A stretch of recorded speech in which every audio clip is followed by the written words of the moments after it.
এটা যে মোদির সাজানো ফলস ফ্ল্যাগ অপারেশন তা আমরা জানি। ভারত নিজেই কাশ্মীরে হামলা করে দোষ চাপিয়েছে পাকিস্তানের ওপর, পাকিস্তানে হামলা করার জন্য।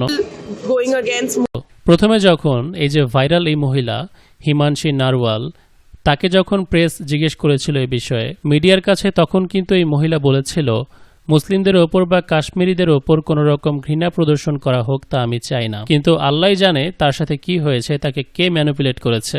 গতকাল পাকিস্তানে হামলার পর আমরা দেখলাম এই হিমানশীর আজকে সুর বদলে গেছে।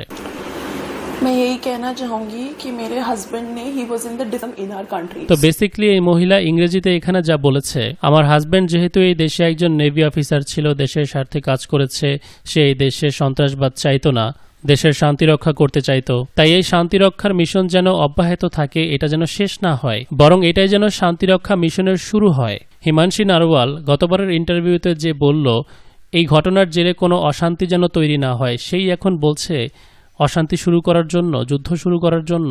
এখন এই অপারেশনের নামের দিকে একটু ফোকাস করুন, অপারেশন সিন্দুর। এটা মেইনলি রাখা হয়েছে এই মহিলার স্বামী হারানো বা এদের বিধবা হওয়ার উপর ভিত্তি করে। কিন্তু যিনি সিন্দুর হারালেন, বিধবা হলেন, তিনি যদি অস্বীকার করেন এর প্রতিশোধ নিতে, তাহলে মোদী সরকারের পাকিস্তানের ওপর প্রতিশোধমূলক আক্রমণ বা রিটালিয়েশনের কোনো যুক্তিই থাকবে না।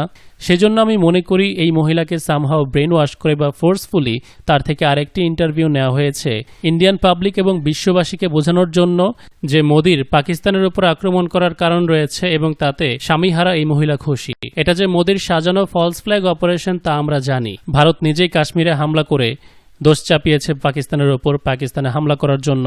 এরকম ফলস ফ্ল্যাগ অপারেশন পৃথিবীতে এটাই প্রথম বা একমাত্র নয়।